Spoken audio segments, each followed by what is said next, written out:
Hello, everyone, and welcome to another episode of the Financial Advisors Want to Know podcast. I'm Catherine Tindall, one of the tax partners here at Dominion, a specialty tax and accounting firm for wealth advisory practices. But on today's episode, I have a very special guest, Christine Simone. She's from Muth Health. She's a partner over there. We recently had another member of the team on the show talking about health planning and benefits and Medicare and that sort of thing. But I wanted to bring Christine back on the show for us to be able to discuss kind of at a higher level some of the things that I notice in planning with firms, and also just what you as advisors should be thinking about when it comes to planning health insurance and health costs when doing financial plans for clients. So thanks for coming on the show today, Christine. Appreciate you taking the time. Yeah, I'm really happy to be here and dive right in.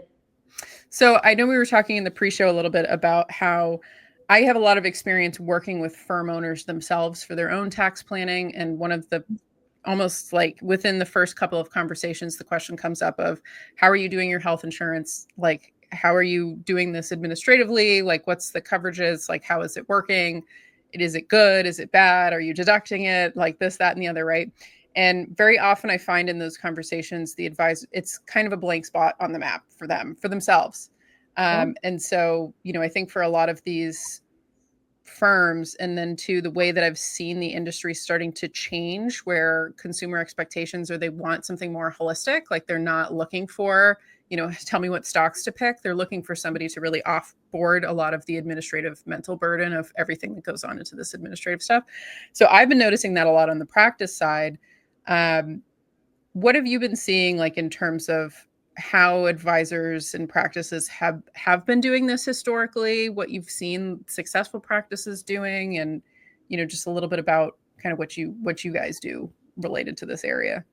Yeah, well, there's two sides to that question. You're highlighting a common reason why people reach out to us, which is that they might be a small business owner or just a business owner generally and need help establishing coverage for themselves and potentially for their employees. That is true whether you're a financial advisor or whether you're a client of a wealth manager and need assistance with that coverage. So oftentimes the conversation starts with the advisor themselves. They're maybe starting their own practice, or they're a few years in, or they signed up for a group plan and they're realizing how darn expensive it is. It's one of the most expensive things that they probably pay for their business.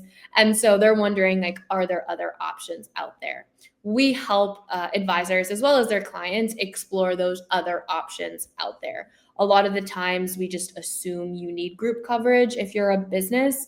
That being said, we see very competitive rates on the individual marketplace and a lot of great benefits that you could offer to your employees as well, by giving them the ability to enroll in a plan that offers them more choice and more personalization through the marketplace. So we can do that directly with an advisory firm themselves, helping them compare a group like traditional business plan to the individual market, but we can also do that with their clients. That's our whole offering to the wealth management industry, is being able to support clients, whether they're small business owners, they're retired, or they need Medicare assistance, evaluate their options and enrolling coverage that is tailored to their specific needs. Yeah, that's great, because I see it oftentimes at the practice level. It's a really complex issue, especially depending on like how closely held the practice is, and then do they have employees, and do the employees need benefits? And then also just how much administrative burden can the practice sustain? So sometimes we even look at things like, okay, if you've only got a couple of employees and they are going to need health insurance, like looking at options like PEOs even, because sometimes they can get a better coverage. But I think a lot of the times it's just one of those things where, the comment I usually get from advisors like, oh, we would love to be able to offer this, or like, we would love to be able to do this. It's just been too expensive historically.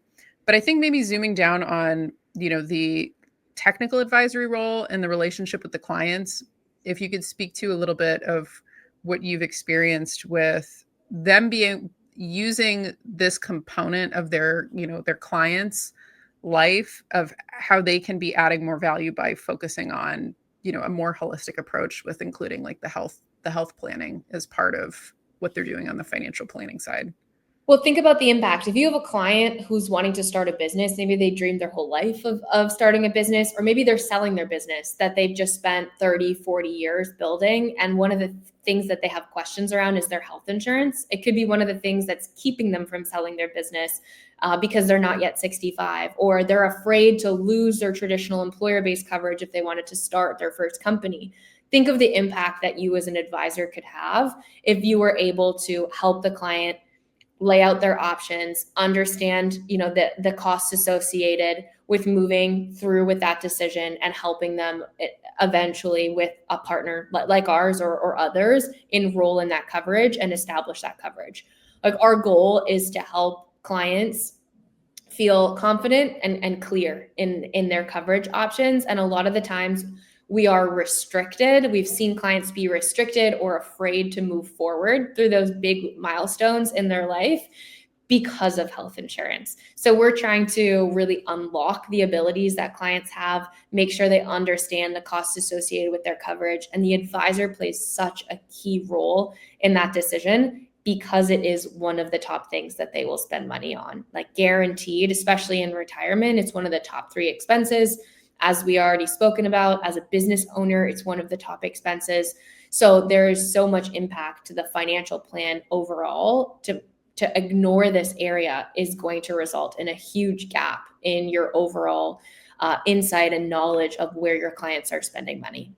Yeah. And I think for advisors who are interested in starting to implement this, if you start with yourself first, that's a really good starting point, right? And then you get the experience of like, how did I like doing this planning kind of related just to my own situation? And then what would it look like for me to implement this in my practice? And then I think, another key point that's worth mentioning, if you can highlight this, is sometimes I will see advisors add things into their technical offerings that create a lot of operational drag.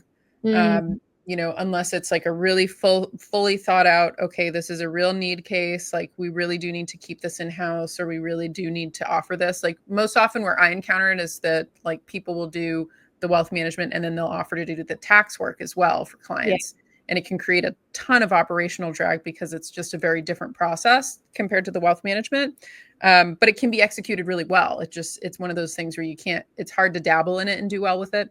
Right. So when it comes to like the health planning and practical implications of, okay, if you look at a practice right now, not doing any of this for clients, just kind of saying like, make sure you sign up for Medicare and, good luck, like do your best with it. What do you see as like baby steps for them to actually start exploring doing this, or just like the general process involved with implementing this into a practice? Yeah. So we are very much of the thinking of like, advisors do not need to become health insurance experts. There is just too much to know. Yeah. And there's so much nuance depending on so many different factors, the type of coverage, where the client lives, and so many other things, that we are actually not advocating for advisors becoming insurance experts. What we rely on them for, and the impact that they can have, and to answer your question directly, is we need them to identify the opportunities though. Mm-hmm. So if advisors could do anything, it is really just creating a list in your CRM of all your clients turning 65 in the next 6 months. It's that easy. It takes 30 seconds to maybe pull that list up in your CRM. Anytime you're having a retirement related conversation with clients, add to your checklist health insurance as one thing you need to make sure is addressed in that meeting. And we're not suggesting that the advisor is collecting the client's doctors and medications and doing all the research and calling all the carriers and seeing if their doctors are in network. Absolutely not.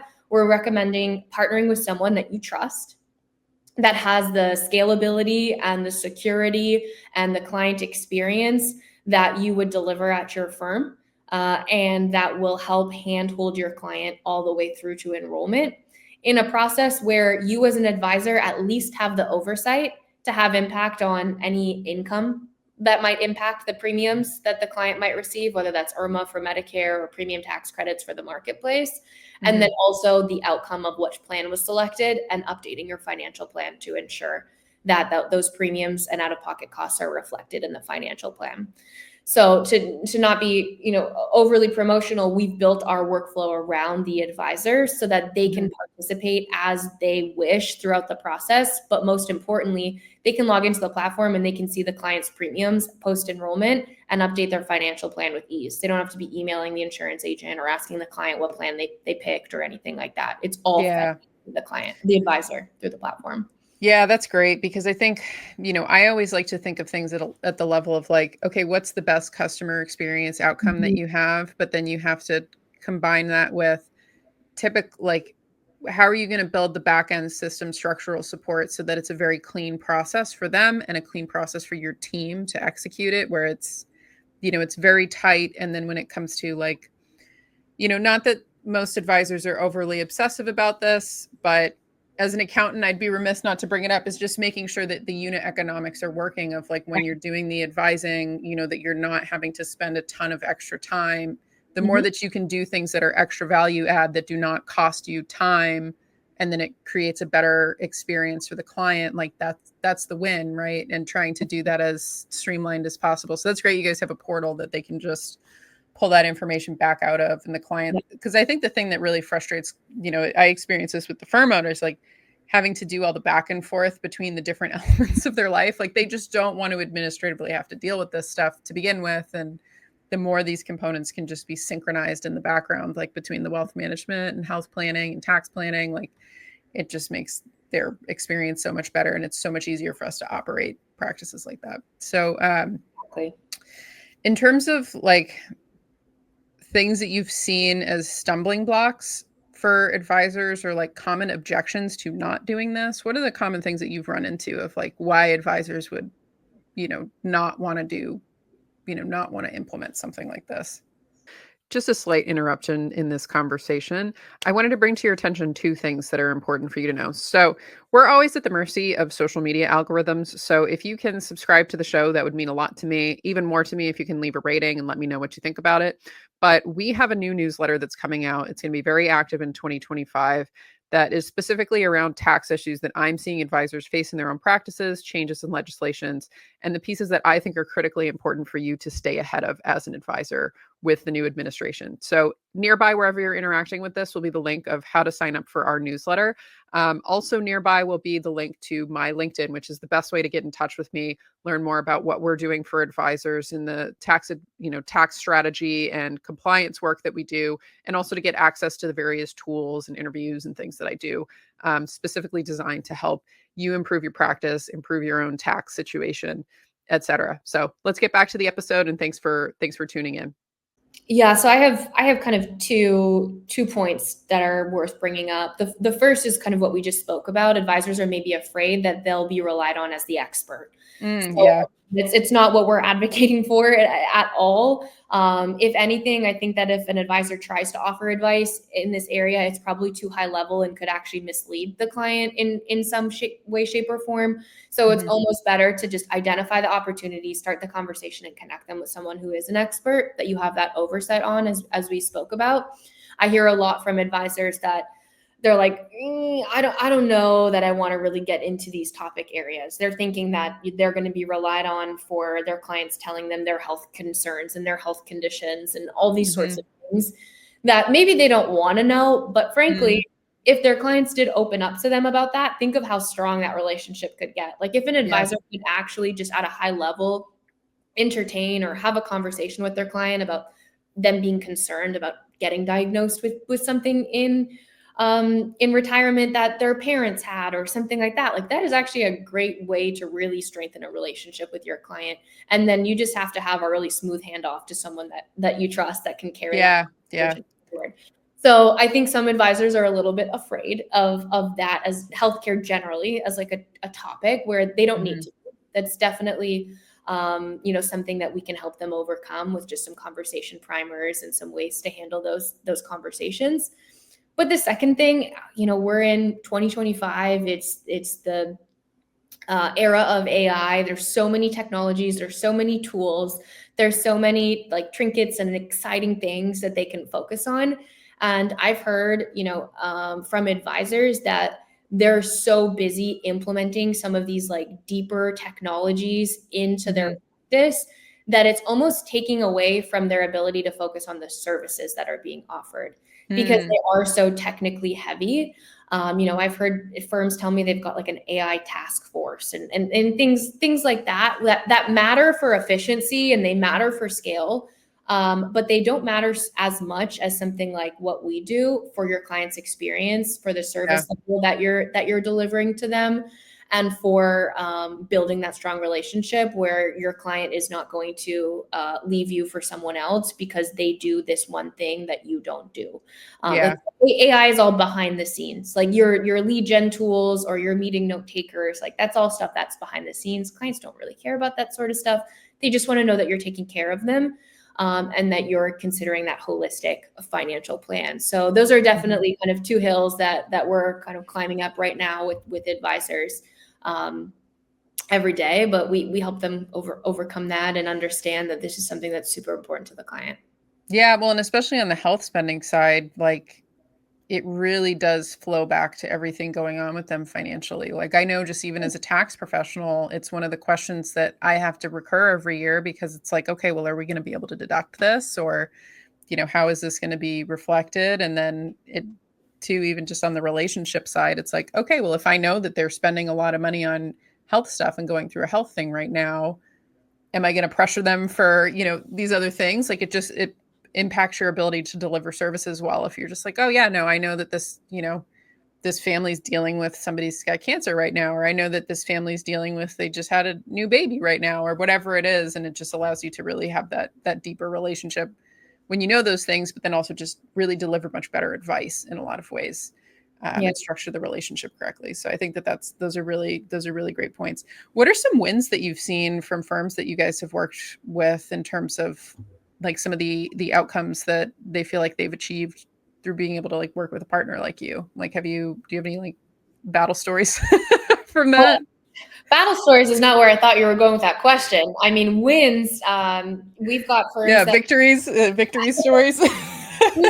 we've got I've got a lot of battle wounds, but some wins are definitely probably around just winning prospects, like to be able to market and advertise and connect with the client in that prospecting phase where they're coming to you with a problem. No one wakes up in the morning and just randomly says, I need an advisor. There's something that they've got a question. They've got a problem. They're wondering, do I have enough money? Or am I going to outlive my money? Like those are the sorts of things that they're wondering.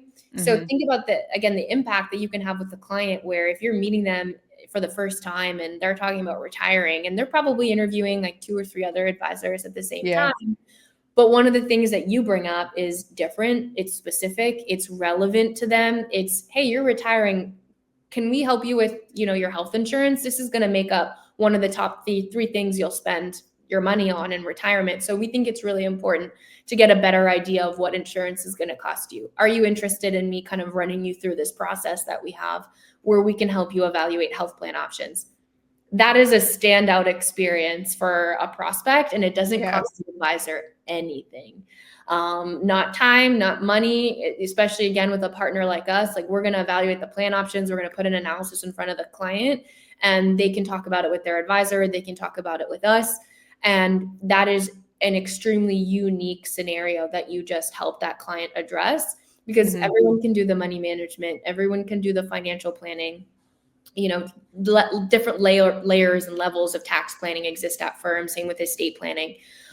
But as buzzwords, those are probably utilized by everyone as well. But healthcare is so unique. So that was definitely probably the biggest wins are when we can generate meaningful revenue to an advisor by, having them have access to this offering. Yeah, no, that's great. And I'm a big fan of, we're delivering transformations, like that's really, as a service company, like that's really what's happening. It's like you have somebody that's in a set state, that they're in a set pain, that they're trying to either prevent a future pain or alleviate a current pain. And the more that you can just tailor the service offering to be at the transformation and get them to that desired outcome state. And if you can do that in a way where it doesn't take a ton of your touch time to do that, that's great. Like that they're happy, you're happy, you're not creating operational drag. So I really like, setups like that for things that work. So for advisors who are interested in getting, okay, they want to see what's going on, maybe check it out for themselves first, something like that. What's the best way for them to kind of get in your world, Christine? Like resources, or just where should they start? There's a bunch of resources on our website, from case studies to guides to just plain educational resources. One thing about healthcare, it's so complicated that there is no shortage of information that you can read on Medicare, on the marketplace. It's in tax bills. It's in Congress. There's lots of stuff going on in Congress right now related to things like premium tax credits, to HSA contributions, to all sorts of stuff. So I mean, I could keep you busy with reading, if you wanted to check out our website and either read educational materials or watch some of our webinars too. I think we've done a really great job of also showing how we pair really nicely with tools that advisors are probably using every day already in their practice as well, and how you can complement each other and bounce from one place to the next. So there's a lot of those resources on our website as well. If you're on the fence, I would recommend starting there, join maybe a live webinar we have coming up, just learn about how we work with advisors. It's pretty unique considering like the view on insurance, typically, right? Like we're not your typical insurance agent or agency. We have a completely different platform and way in which we work with advisors, which is super unique. So if you could dip your toes in through, one of those ways and just start to explore and open up and think about your book of business, you probably could think of a client that could benefit in the next few weeks. Yeah, no, that's wonderful. So for those of you who are interested, we'll post the links to Move Health's website below for you to go check out those resources. And any other final thoughts, Christine, before we wrap up the show? The only thing is just timing perspective. Like we're recording this in June, so you're really relying on clients to have some life event to engage them in a planning exercise around their healthcare costs. But also think of, if you're trying to build touch points into your practice, just like with tax planning, like you all do, the first quarter of the year and maybe like the end of the year really is when you're starting to plan for those taxes. Open enrollment happens every time in the fall for people on Medicare or on the marketplace. So if you're looking at ways to increase touch points with clients, to increase engagement and marketing opportunities with clients, if you're listening to this in June or maybe July or August, September, maybe you've got us right at the right point where you could still implement this during open enrollment. So consider that too. Yeah, that's great. Well, thank you so much for coming on the show. I really appreciate it. Thank you for having me, Catherine. Super So fun. for those of you listening, this was another episode of the Financial Advisors Want to Know podcast.